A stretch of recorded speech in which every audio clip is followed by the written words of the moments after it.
And now for your listening pleasure, here's Polizzi and Rose, covering the week of media, marketing, and digital content news. This Old Marketing. Take it away, boys.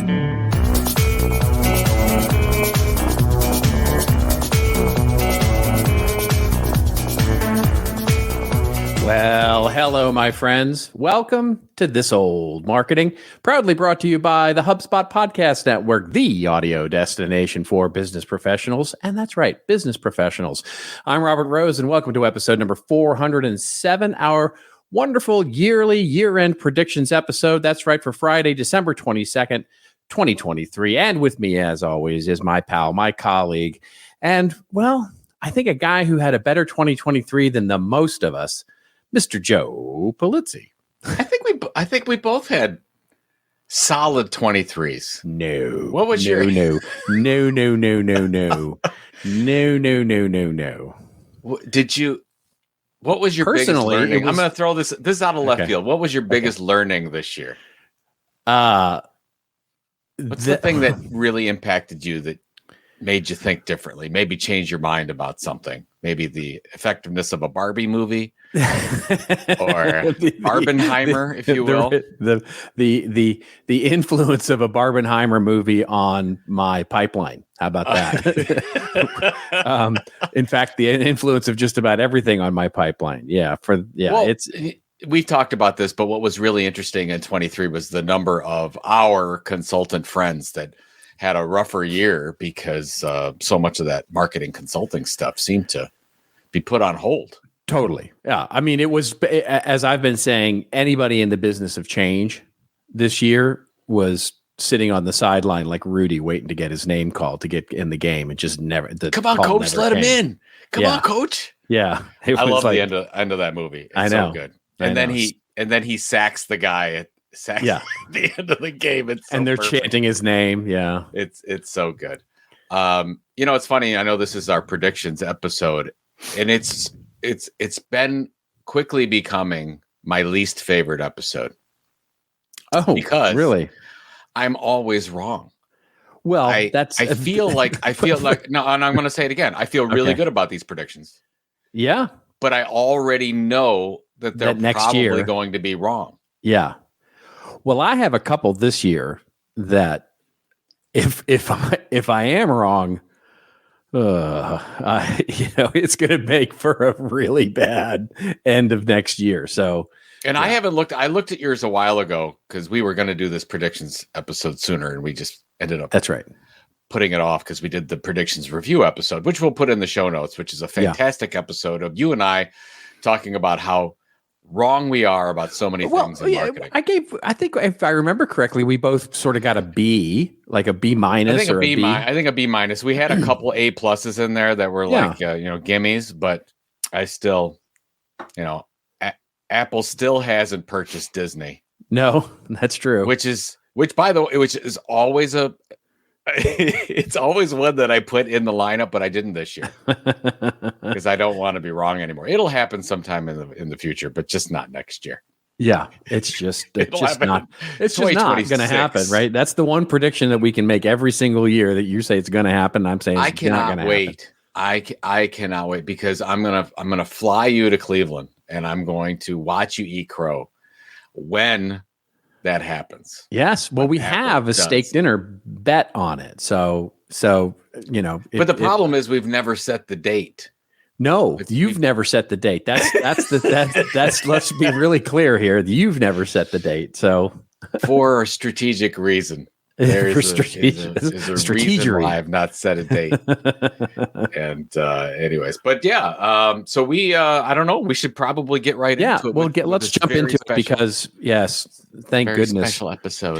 Very special episode of Blossom for you here this week, and that is our predictions episode. And so the way it'll work, as it does every year, is that we'll switch off, try and get to about 5 predictions each. Depending on where we fall time-wise and our discussion about each of the predictions and all those kinds of things. So, ladies first, would you like to go first? Yes, I absolutely. Thank you for the honor. I was hoping you were going to give me the opportunity. And I have 5 whether or not you allow me to share all 5 of my predictions. I have 5 predictions, and the first one is the one that I shared on the Content Marketing Institute blog. Oh, boy. And again, we've talked about this before on the show that I was the only one of the 67 or so predictions that mentioned the P word, which was print. Yes. And I'm very proud of that fact. Everybody was all AI, social media. I mean, come on. I'm making it real. I'm bringing out the print, and here's what I'm going to say. And I'm not going to read my CMI predictions post. I'm basically just saying print's going to have a good year. My specific prediction, which you asked for, we want to be as specific as possible with these things, so we could be really, really wrong, right? In the future, is I'm saying at least 3 major brands that you and I know will launch new shiny print publications. And when I say that, they're going to be recurring publications. I would say at least quarterly. And they will be set out through the post office, and I think that is going to happen in the year 2024. The quarterly custom magazine is going to be out in force, and my rationale for this, and then now you can pick it apart, is it is more difficult than we've ever thought could be possible to build an audience online outside of your viral hits and whatnot. And we have this print channel and this postal service that is, at least, I don't know what it does in California, but in Cleveland, Ohio, they deliver 6 times a week.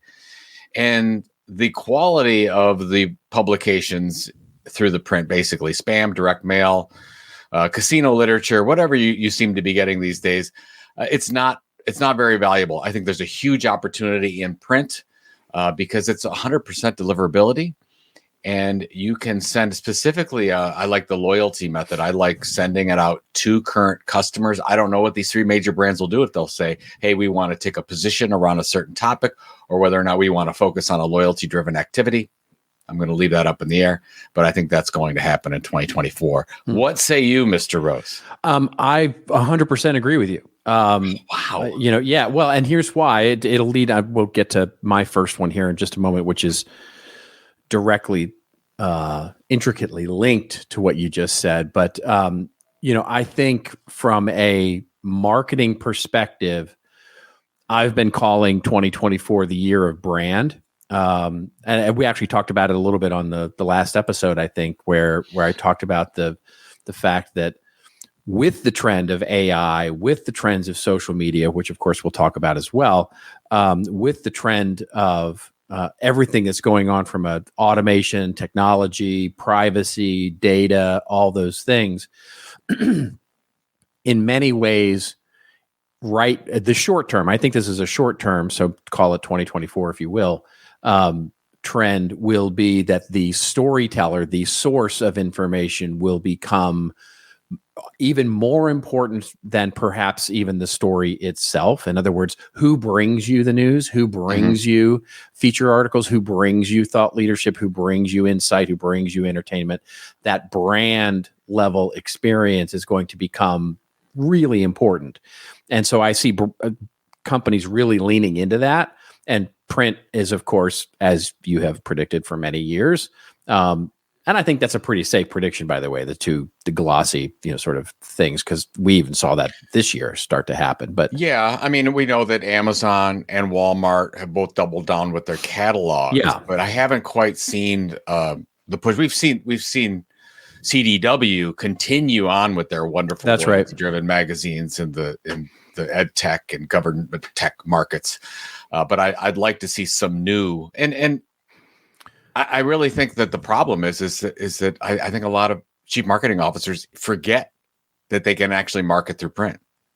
Yeah, when all this competition is around, there's so much competition online.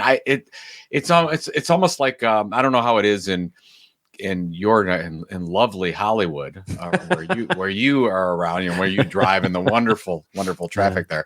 But in Cleveland, we've seen a resurgence of billboards over the past couple of years. Interesting. And it's interesting, especially on the legal side. It's like everybody's got this gotcha billboard that seems to be working. So, okay, great. You see this, now and again. So you got outdoor working really well.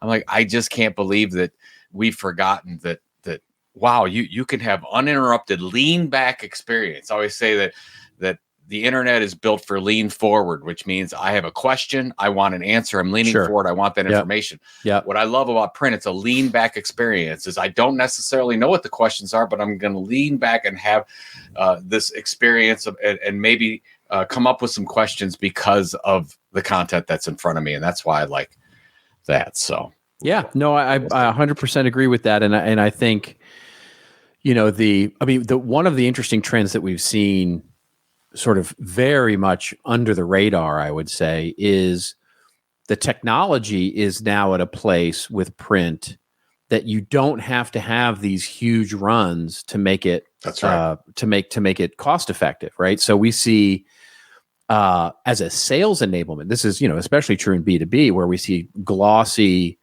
thought leadership magazine or some sort of print piece, not necessarily a catalog, but a content marketing oriented piece, be used with exclusive distribution, where quite literally the salespeople are the distribution method. Right? They're just handing this thing out to customers, or giving it away at their conference, or giving it away at their at other conferences where they're paying for a booth or something like that. And it becomes much more of a conversation starter for sales, and you don't have to run 10,000, 15,000, 20,000 copies of it to make it cost effective. You can literally run a few hundred and do print on demand now. And it's which has been the variable printing of that has been happening for years. If you look at anything in distribution, where let's say you have a Lennox selling their air conditioning equipment, but they will then the local distributor gets the names and set directly to the homeowner in that location. Automotive has done that forever, right? I get a Mazda magazine, but the Mazda magazine is coming not from Mazda corporate, even though all the content is created corporately. It's coming from the local Mazda dealership. So anyways. So there we go. But I do like the fact that you're right. It is much, much less expensive, but there's still a moat. It's like anybody can do a podcast. Anyone can put out a video. It's almost free to do that with, millions of people. But if you want to do a little bit more, there is the expense of the post office. There's the expense of the design and the editorial and the printing. It's a little bit more that you have to give than just throwing it up online. And I think that moat presents an opportunity. So it's the distribution, right? That's where you get creative, is in your distribution of how you get this thing into people's hands. Because once you do get into people's hands, it's good. I've been taking too much with my wonderful first prediction. I want to hear yours, Mr. Robert Rose. What do you have? I only had 3.5 cups of coffee today, so you're working through it. This is the best I got. You're working through it. Okay, well, it's a related one. And as I said, I'm actually skipping down because this was actually my third prediction, but I'm going to make it now my first because it's so related in the topic, which is brands in 24 go all in on owned media, and especially video and especially events. And I'll tell you what I mean by that, which is related to that idea of the brand sort of going in on brand and the source. I think we see a few pointed trends that are all pointing in the same direction of owned media, which is the continued rise of influencer and subject matter expertise in terms of surfacing real humans, as terms of the insight and entertainment and thought leadership and education.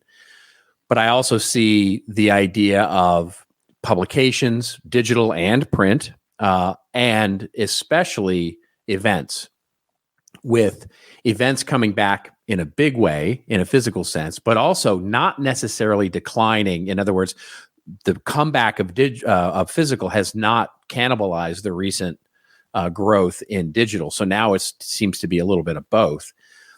We can see, for example, we've seen our clients like Salesforce they're doubling down on events next year, right? So you mean more than Dreamforce? Dreamforce Connections, they're right now doing a world tour. So it's lots of smaller local events where they're doing like meetups and, and developers groups and marketing groups. And they're sort of building around these event-oriented strategies, both digital and physical events, but it's going really all in on owned media with that sort of underpinning of, as AI becomes a thing, and this will get later to my AI prediction, but the AI becomes a thing, advertising and optimizing paid media is going to get weird and messy, and looking at social media, and I'll get to that prediction later, is going to be weird and messy. And so owned media becomes a way to optimize the experience at all parts of the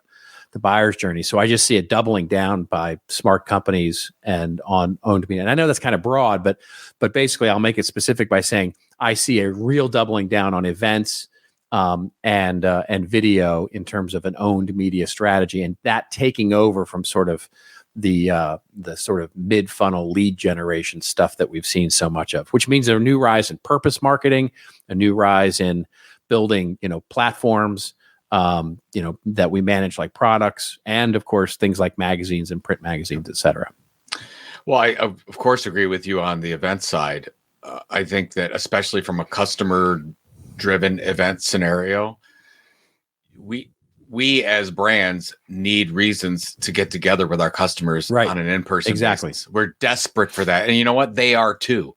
So make the excuse for them to say, let's get together, because they won't otherwise. That's not going to happen.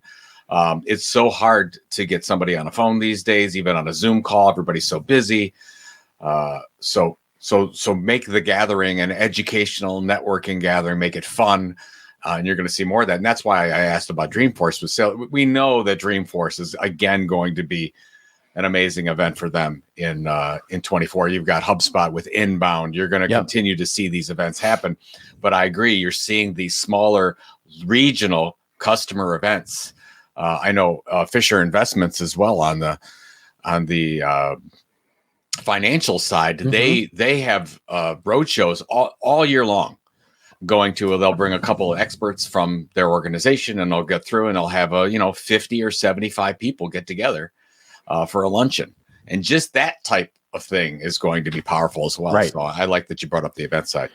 Yeah, taking it local, basically taking a local, sort of a local owned media strategy, right? So for a long time in advertising for national companies, the idea was, what is your national spend, right? What are you spending on sort of broadcast media or cable media or internet media on a national basis? And then we saw a trend of sort of local and hyper local, where you could buy local markets in TV. You can still do this, by the way. Buy local markets in TV, buy local markets on the internet, buy local markets in even print kind of advertising.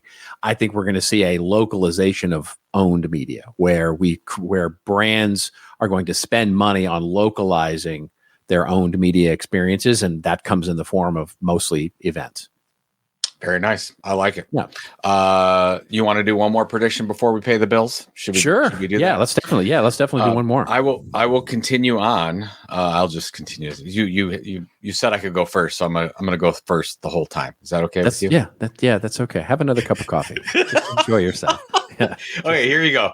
Of course, I have to put a prediction on our favorite company that we probably talked about more than any other company. Oh God. 23.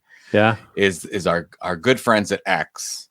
Yes, but with a twist. So here's my prediction. I want to get your take on it. Yeah, X will see a huge advertising turnaround in 2024. We disagree on that. Yeah. So here you go. Yeah, I want to see you challenge this. Due to the fact that most everyone has left. But there is an opportunity to get more for your money because you just have less competition on that platform. Oh, well, I don't disagree with that. But I think that you're going to see a lot of advertisers come back because of that.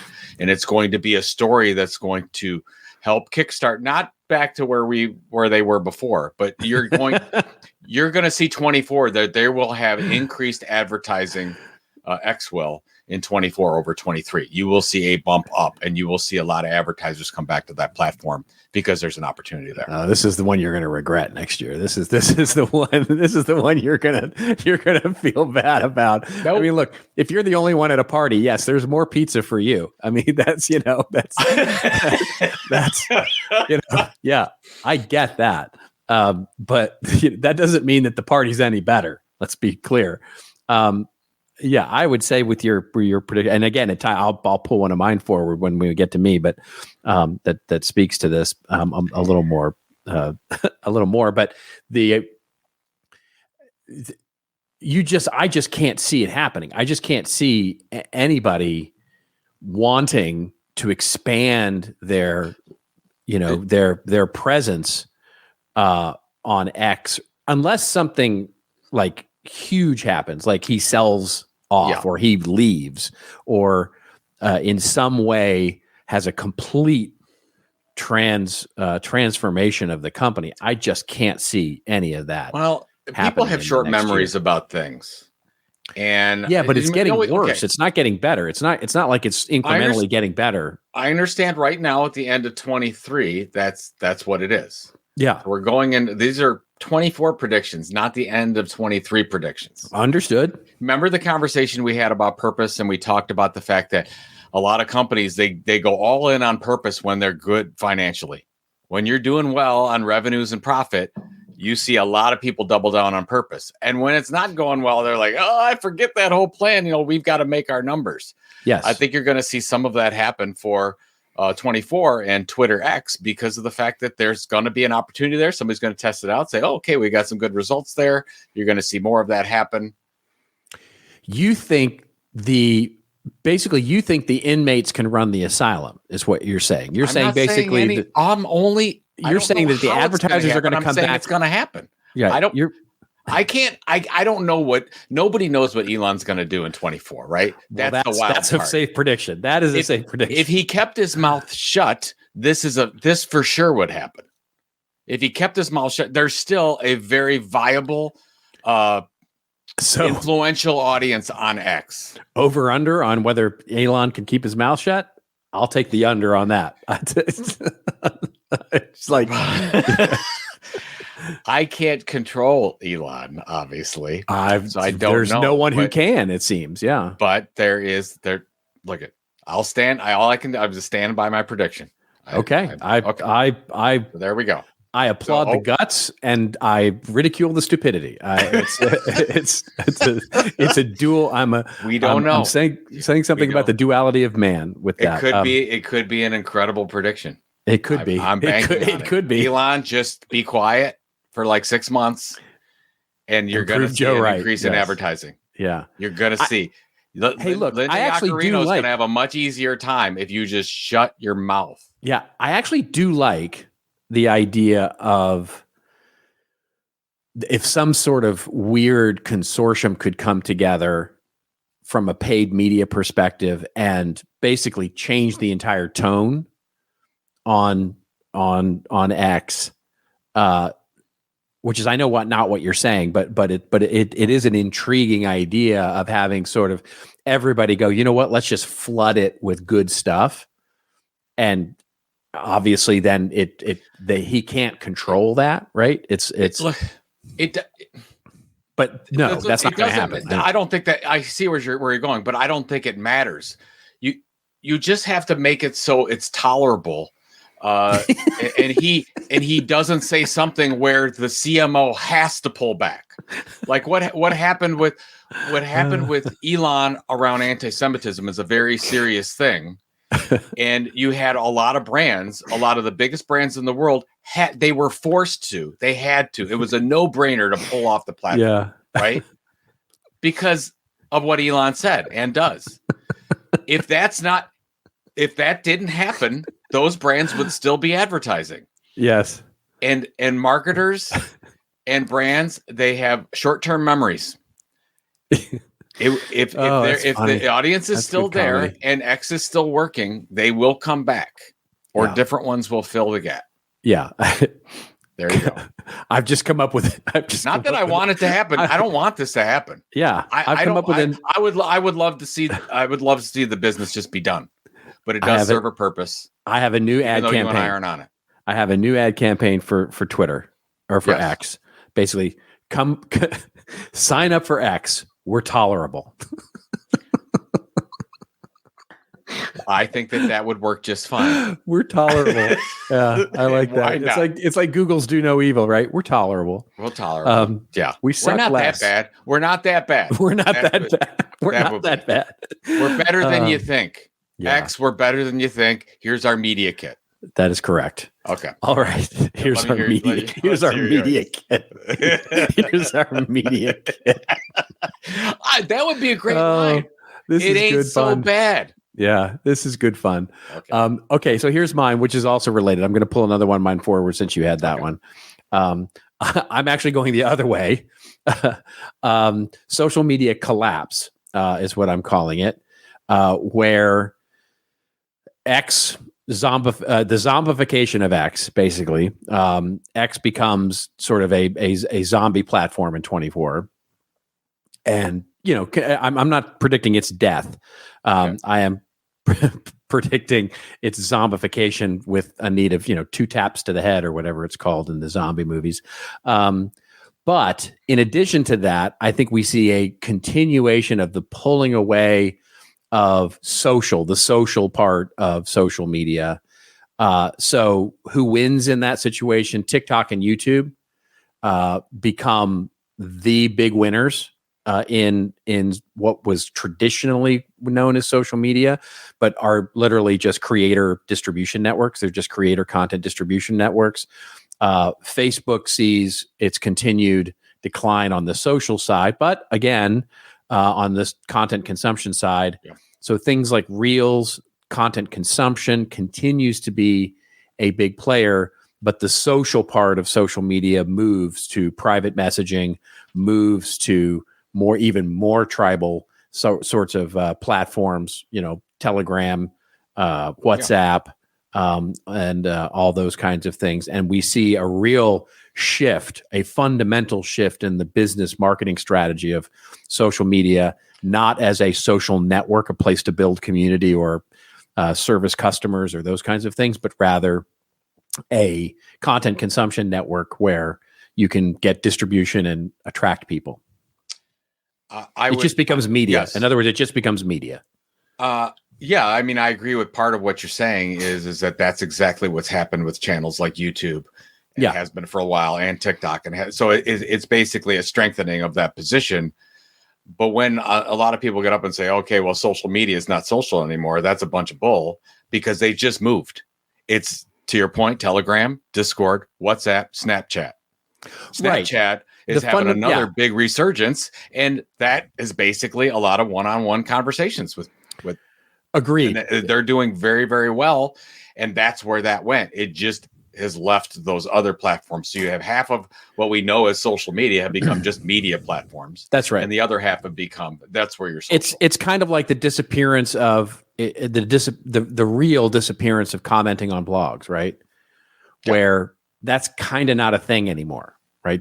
And I know it is on some. There are very few where there are real conversations, but for most bloggers, for most blog channels, commenting is not really much of a thing anymore. And so that conversation with audiences, the social part of social media, moves more to, I think, events for brands, right? Where they can create their own social platforms, like you said, people getting together with customers and having conversations with them, et cetera, digital and physical, on private platforms, as well as, that includes, by the way, everything from Slack to Discord, quarterly Zoom calls, Zoom calls, exactly. Circle, all those kinds of things. I totally agree with you. There's a lot of wonderful communities that are happening. That's right. Where you can have those conversations. And that's what I mean. That's what I mean, right? I don't mean that social media goes away. Yeah. It just fundamentally shifts into much more of a messaging type of platform, like a Slack, a Discord, a WhatsApp, et cetera. and then what we traditionally know as social media, the Facebooks, Instagrams, YouTubes, Twitter, X, LinkedIn to a certain extent, become content consumption networks built for creators. Yeah, I think you're really going out on a limb with that prediction. Well, of course you're right. It's already happened. That's already happened. I would say it's happening, right? And I don't see, and I think what's driving it in many ways is the rise of TikTok certainly is driving a lot of this. But I think just as important on the business side, on the B2B side, is the disappearance of Twitter, is the collapse of Twitter. And and LinkedIn, by the way, which is seeing short-term gains in this space because of the collapse of Twitter, because so many B2B conversations now have just full stop moved to LinkedIn. It's actually making LinkedIn slowly, at least what I'm noticing is it's making LinkedIn a little less pleasant. Well, first of all, my 23 experience with LinkedIn has been very positive for having actual conversations with people. The icky part of it has happened in the last quarter, where you've got whether it's bots or AI spam, these canned spam where you see it, right? We're both seeing it in our comments, and they read like somebody said, give me the 5 responses in ChatGPT, and they throw it in there on LinkedIn. That's right. Yeah. Our show next week is going to be another special episode, and we're going to talk about. We'll keep it a secret for now, but we actually put out the question to our respective networks on LinkedIn and said, "Hey, what do you want us to talk about?" Basically, throw up a couple of ideas, and it was fascinating. The first, 10 responses I got on mine, you got real responses right away. You got real responses because your followers love you and you make special predictions about print magazines and stuff. So there's all of that.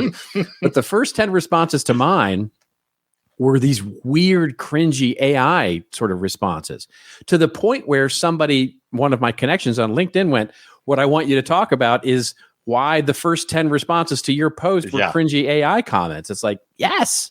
It's fascinating. Why is that? You're getting know. Targeted. I don't know. It might be. I honestly mean this. I'm pretty open to connecting. If you're in marketing and you ask to connect and you've got a realistic sort of opening, right? Hey, see your work on CMI or whatever. And I'm an open networker, right? And I don't know that you are. I think you take a bit more of a strict. Well, I don't really go into my connections anymore and accept anybody. Like, you have to get my attention and say, "Hey, Joe, we had this talk the other day. I tried to connect with you on LinkedIn and you ignored it." I'm like, "I'm not ignoring it. I just don't go in there anymore." I'm sorry. That's right. Okay. Well, there you go. Go in and accept it. There you go. Yeah. There you go. So, all right. Let's fascinating. Yes. Good stuff. Good predictions so far. We're off to a strong start, I think. And now let's pay a couple of our year-end bills here, shall we? Hey, did you know that HubSpot just launched an AI chatbot that helps you build awesome campaigns at scale with just a few prompts? Yeah, it's called Campaign Assistant, and it's a totally free-to-use AI tool that will transform the way you build marketing campaigns at scale. And the best part? Well, the best part is it works seamlessly with all of HubSpot's marketing and sales tools to scale your output across email, social, and more. So AI your way to the most effective campaigns yet at HubSpot.com/campaign-assistant.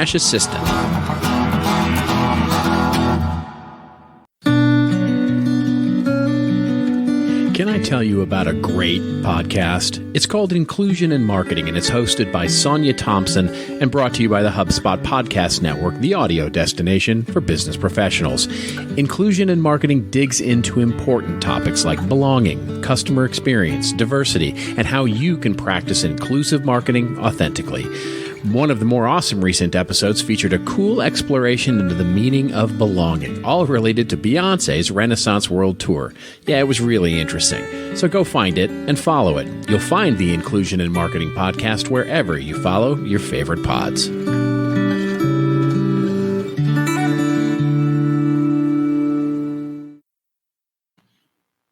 feel like I'm walking among the flowers. You are. It's a spa day. It's a spa day here. That's it. Is that song called Spa Day? No, it is not.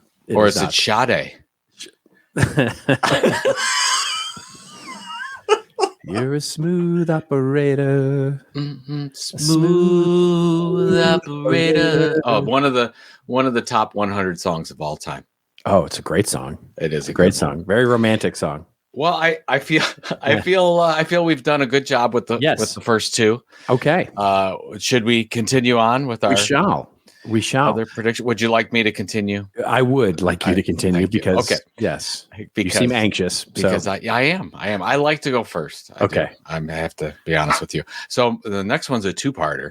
So hang on for this one, folks. Right. So this is an easy one, sort of. As the newsletters will continue their hot stream, led by creator referral networks. You're really going out on a limb here. I'm going out on a limb, but I think these referral networks are really amazing. Whether you're looking at ConvertKit or Beehive or Substack, the power of the newsletter network is something that we've started to see for the past couple of years. It's really starting to bear fruit with a lot of the newsletter creators. At the same time, I don't know about you, but I've heard from a lot of podcasters that are like, wah, wah. They're like really disappointed with their podcast downloads, even though they've been doing it for a year or two, haven't seen the types of results they want to. You're going to see more and more of those podcast creators, I think, move into newsletters, which is already, I mean, it's very busy on the newsletter side. I think it's going to get even busier in 24, and you're going to see a lot of our favorite podcasts that were just sort of ticking along that you thought were going to always be there, go to the way of the dodo. So I think that's what's going to happen in 24. What say you, Mr. Rose? I think I think that's, I mean, so to the first part, kind of like my prediction about social media, I think, right? I think, that's good. You're all good there. That's because it's already email. happened. Email. We've been talking about email for a long time. Newsletters. It's gone. Yeah. Email continues to become a strong channel for building audience and for and truly, and the network. I totally agree on the network thing. By the way, the sort of that seems to be the way to get like some sort of organic promotion, and not unlike the way organic promotion worked in social media in the very early days. just to follow up on that, so people don't think we give them something that's very valuable on this show. If I was doing this 10 years ago, I would have focused on trying to get newsletter signups by making sure I was the top 1, 2, 3 ranked in a particular keyword, have them go into that copy, have the call to action, be the newsletter. And that model worked really, really well for Content Marketing Institute for a long time. Yeah. Today, I would say, because I don't know the future of search and where that's going to go, I would say you're seeing more focus on these newsletter referral networks. The social proof. The way. Yeah. It gets to that. The storyteller is in some ways more important than the stories these days. I think it really is a trend that we're going to start to see or continue to see, where if I recommend you, it's different than if it comes recommended via a keyword search or something like that, right? Yeah. Because people are just now, they're hip to the fact that search engine results right now are broken. They're fundamentally, they're either perceived as gamed by SEO, or they're seen as paid, because sometimes your search page is basically 100% all paid links. And AI is not helping that, because AI isn't developing right now a deep level of trust. And so it will be interesting to see what kind of this will nicely feed into my next. It's a little different, but it does feed into this idea that the level of AI right now is the concern that people have, rightly so, by the way, is that what we're starting to see is what we were once marveling at in terms of AI's creation of content. We're now starting to go, I can recognize that. I can, you can start to really see holes in the boat. You know what I mean? But don't you think that's temporary? Maybe. AI? I think that we're in that buffer period where it's still AI-y, if you will. Yeah. It's not, It hasn't quite gone, but it can, and it will. And we haven't even seen the greatest version It'll get better. There's no doubt it'll get better. But the question I think I have is that, I mean, there are tons. I mean, not that we're going to jump. Well, I'll talk a little bit about AI here in a minute, but I think it's funny because I'm about to say something that's going to sort of go against my prediction here. But I think with AI in general, the trend that I see is that it's still going to be under the current way that it works with LLMs and pulling patterns together and really being more of a pattern recognition of words rather than truly creation of new and inspiring ideas, is that it's always going to be derivative, right? It's always, and I've been like going deep into using generative AI for everything from like writing fiction to playing around with it, writing coursework and writing, and I'm finding it's just got weaknesses. It's just got real weaknesses when it comes to, now there's I don't want to go on too long about this, but basically the biggest challenge I see is kind of what I've been calling the Dunning-Kruger effect of AI content. If you're having it write something that you know something about, it's much easier to see how derivative and unoriginal it is. But if you're writing something about which you know nothing about, then it's really hard because you don't know whether it's good or not. And so recognizing that it's got all the right adjectives and all the right nouns in the right order looks impressive. Yeah. But you can't recognize how derivative it actually is of the original thought that it's actually pulling. That's probably right. That's probably correct. I don't know. Agree with that. Yeah. So I think there's a really interesting tension there when we start talking about, and this is, I think, is sort of a subconscious fear that many writers and marketers have right now, which is if I have it right about my industry, I might be able, if I know a lot about my industry, I can see that it's kind of derivative and I'm not going to really save that much time. But if I don't, if I'm having freelancers do it or whatever, and they don't know my business, well, then they're just going to be writing sort of, quasi decent listicle types of posts. Yeah. So anyway, so I think a long way to say, I think you're exactly right with the newsletter thing. The podcast thing, to me is temporary. It was always going to be this way, right? It was always going to be really, really noisy, and then a consolidation, if you will, or a weeding out of those that, basically either don't want to hang, can't hang, or just basically say, hey, it's not as important to me as I thought it was. Well, now I've talked with a lot of podcast creators and listeners over the past year about this. And what I seem to be finding is it's very tough to break into somebody's regular play time for really their podcast. Like if you make it and you're their must listen to, like must see TV every week, you've really done something amazing. It's hard with so much out there. It's very hard to break in. Like for me, for example, I mean, you and I, whether I'm listening to Prof G or The Pivot, or I listen to a couple blockchain podcasts and things like that, it's very, I have certain I go running and I listen to those and I do the same thing every week. It's very tough for me to put a new one into that slot. It's got to be amazing. Yeah, to break through that. And I think a lot of people are doing this. It's like the old challenge of apps on your phone, right? If you're not on the first page of somebody's phone, you're not getting used that often. Yeah, and I think the other thing is that Jay Kunzo talks about this all the time. What is the story plan you have for your podcast? That's right. Like, are you just doing a Q&A like everyone else does a Q&A, or do you have a thing? Like, you cover this in the beginning, you cover this in the middle, you cover this at the end? Like, we were very deliberate. Funny, this episode is not. But we have a show.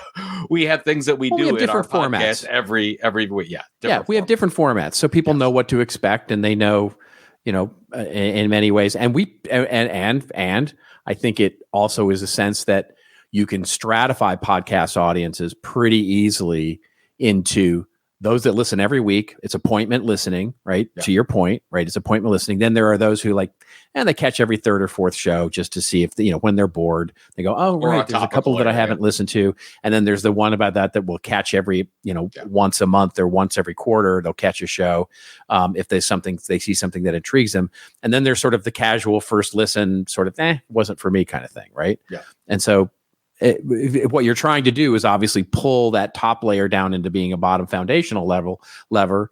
And so it becomes your core audience. So as Akunzo also says, it's a relationship accelerator, not a relationship builder, right? Yep.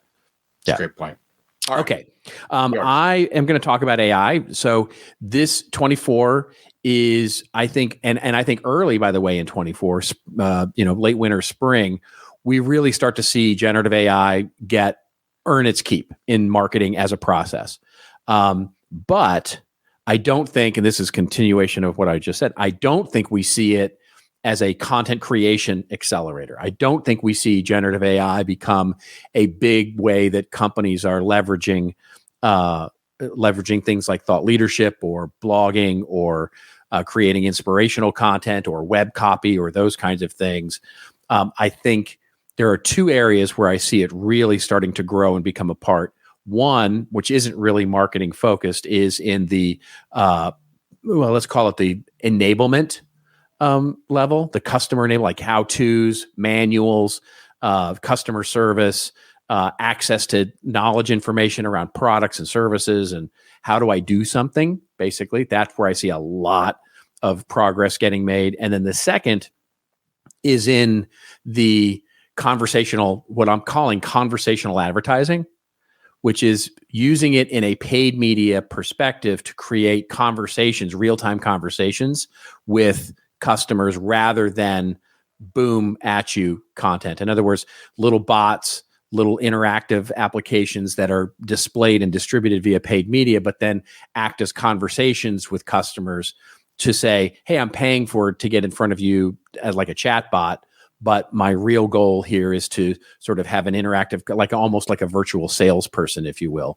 And we'll start to see much more in the behind the scenes marketing, things like translation, localization, internal knowledge building, research, persona, those kinds of things where generative AI will put its real muscle to work in terms of marketing. Interesting. Yeah, I've been watching some of these ads that kind of go right into the chat bot. Yeah, it's a really interesting model. Have you played around with some of that stuff? I have seen it. I've played around a little bit with it, and looked at some of it, but it's good, right? I mean, it's good and getting better, because the thing is, the chat part of ChatGPT or the chat part of the generative AI model is in some ways much superior to all those things that I was talking about earlier in terms of the derivative nature of the content that it's creating, because the use case is different, right? You're not looking for new and inspired when you're having a chat with a company in a sales or a marketing type of experience. What you're looking for is that, I'm looking for direction. I'm looking for how-tos. I'm looking for what should I do next. You're looking to have a conversation, which is chat is much better suited for at the moment. Interesting. Yeah. And the fact that it has a memory, the building those things have a memory. Exactly. And they're built off a particular LLM or data set. Yeah. That's an interesting prediction. I guess you're seeing that happen. I haven't thought about it, but I could absolutely see that go crazy in 24. Yeah. I have a number fourth prediction, which I don't even know if it's a prediction, but I'll save it for the end, depending on where you want to go. I'm going to go to the fifth one because it's AI related. Okay. Yeah. So I want to get your take on this one. All right. So I'm going to say more AI-driven news networks continue to launch. Sadly, yes. Yeah. We've seen a couple of these, right, that are just AI only, but that's not my specific prediction. I think that's a no-brainer. That's going to happen. Here's my thing, and we won't know next year because this is a way far out prediction. But this is where my head's going. I wanted you to check and see if this makes sense. You're going to see some AI run for president of the United States in 2028. And I love the outrageousness of that, for sure. And it's going to come first. Some of us are going to think that that's just ludicrous, and other people are going to say, "Yeah, this is that's my jam," and it's going to catch on. How about you just alter that and you say for office, not necessarily for president, but for office. That's fine. I think it's going to be. I think because I think that I'm 100. Yeah. If you want to say for office, that could that could be sooner. Yeah. So that might be something. I mean, we already know who's running for president in 24.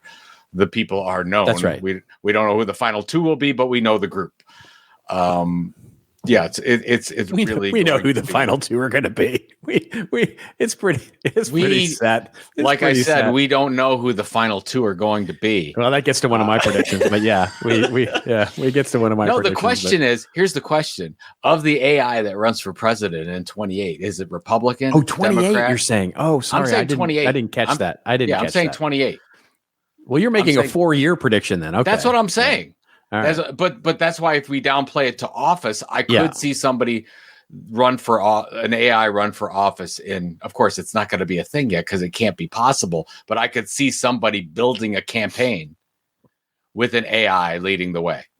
I think you're 100% right, and I think we're going to see this coming year. This is not a prediction of mine. I'm just sort of ratcheting up on yours.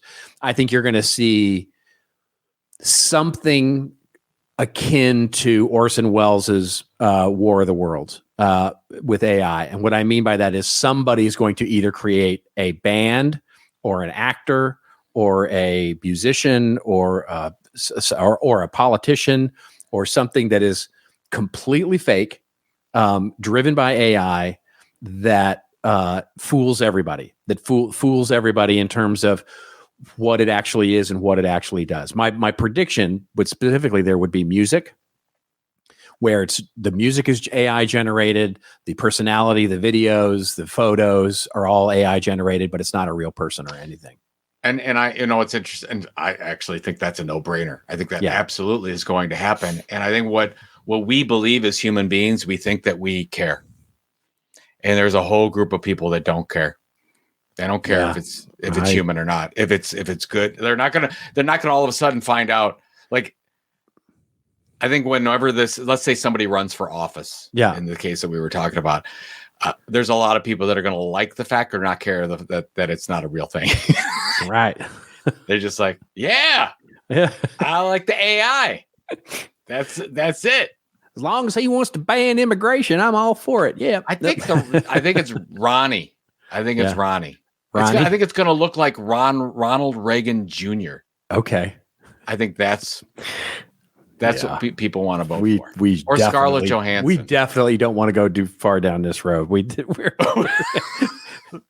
going to get into trouble. Robert, we shouldn't even be doing this podcast. No, we. So really how far do you want to go? I don't want to go that far, to be honest. Okay. So that was my fourth. Do you want to end up with one, or you want to go two? What do you want to do? Let's go one more. I have one more that I'll combine my last two. Okay. Which is I believe local news and journalism make a big comeback in 24.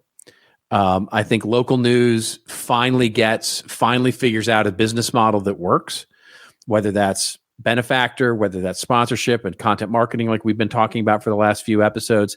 I think local news and local journalism, especially on the investigative, like truly good journalism, I think it makes a big comeback in 24. And I'm predicting a good economy for 2024, a good productive economy for this year. Yeah, we never saw that recession. Yeah, and I don't think we will either. The doomsayers are already predicting the first half of 24 is going to be a recession, and I'm like, I just don't see. No, I don't see any. I'm not seeing the recession talk anymore. No, I'm seeing clear sailing, like you're saying. The problem that we've been talking about forever, maybe not on this show, but the fact that you've got $1 trillion in credit card debt in the United States, right. and of course we've got the deficit as well, and we never seem to care about the debt. At some point you think that would catch up with the people and the government, but it just doesn't seem to. At some point we've got to pay that back. We're putting, and it's getting worse because, and you're seeing it with holiday shopping. It's like, pay for this in 72 installments. Right, you could pay $2 a month, and they just put. Well, that's your high interest rates that work for you right there, right? It's kind of nutso, but I agree with you on the economy. What was the second part of that? Was the local news and journalism make a big comeback in journalism? That's my more specific one. Yeah. So you think that local news is going to figure out a new business model? I do. I think it's going to figure out a right-sized business model, and I think you're going to see. I hope, this is a hope, not necessarily a prediction. I hope what we start to see is that sort of leaning in on brand and purpose-driven messaging and marketing begin to find its way into local journalism and local publications. Starting to see some really, really, really small signs of that. Like I know some really small local publications here in LA where they are local newspapers, local, basically digital and physical newspapers. And they're finding, like one is called The Good News, I think, and it's only good news in the local. It's not like burglaries and car crashes and murders and stuff. It's all like John Krasinski's. Yeah, it's exactly it. It's like new businesses opening, new restaurants opening, new things happening, and it's all good news. And they're finding, but it's not like a paid for thing. It's not like a Rob pay to play. Rob Report or something like that. Yeah, it's all the kind of thing where it's local journalists doing good. And I think you're going to start to see some of that come back even for harder hitting news and things for local newspapers and local publications. Yeah. Well, we talked about it. What was a couple episodes ago about the benefactor model and that's exactly right. That's what I think. The naming rights. Yeah. The naming rights. All brand marketing. Yeah. And I continue to think that in a lot of local, I do agree with you. I don't know if it's going to be next year. I think at some point they're going to figure out the model, but I like the foundation model where if you, let's say you have a local area, sure. Let's say Cleveland, Ohio, there's a lot of wealthy people on the east and west side of town that care a lot about the news. Now, what if that group of people built a foundation that could then support a news organization? That's not a difficult thing to imagine or to do. Sure. It just has or like a B organized. Corporation, like a B, it just has B type done. Corporation. Yeah. Yeah. And just say, okay, we're going to get together. You care about the news. Okay. We're going to take our millions of dollars, put them together. We've got a lot of money and we are going to subsidize this news network. And then we're going to, on top of that, we can build a benefactor model. Yeah. I don't know. If you really cared about it and you wanted to do it, it could be done. Well, that's such a great point. That's such a great point because, for example, I had the wonderful, experience of getting to talk to a local library group out of New York. And I was listening to them talk about marketing libraries and how that whole business is obviously shifting fundamentally to what local libraries are good for, like, community resource, basically, not just a place where you go borrow books. And that whole idea of a foundation marketing as a community resource, pulling in corporate dollars, pulling in sponsorships, it seems to me to be such a no-brainer that I just can't, private and public partnerships that are working really well together to provide trustworthy, good content that, I think it can work. I think it really can work. Well, I'm curious to see how we're going to end up with these predictions. Yeah. I mean, we generally are average at best. So I'm going to predict that I'm going to get one right and three wrong. That's what I'm going to predict. I'm going to guess that I get most of mine partially right. Yeah. Way to hedge. Yeah. Way to hedge. Yeah. All right. Well, that was fun. That was totally fun. Well, look, everybody, we've got a wonderful, I hope you have first of all, a great Christmas holiday. This is going to come out on the 22nd. So you'll enjoy hopefully a long weekend plus a nice break. But we will be back again next week with another special episode where we're going to talk about some really fun things that you told us you wanted to talk about, and not the cringy AI stuff, but the stuff that you wanted us to talk about. We got some amazing responses from all of you. So we're going to pick a few of those and really dig deep into, I'll spoil it this way a little bit by teasing and saying, we're going to do like maybe a true confessional type of thing. So have a wonderful Christmas. We'll see you again next week. And remember, it is your story to tell. Tell it well. We'll see you next week on This Old Marketing.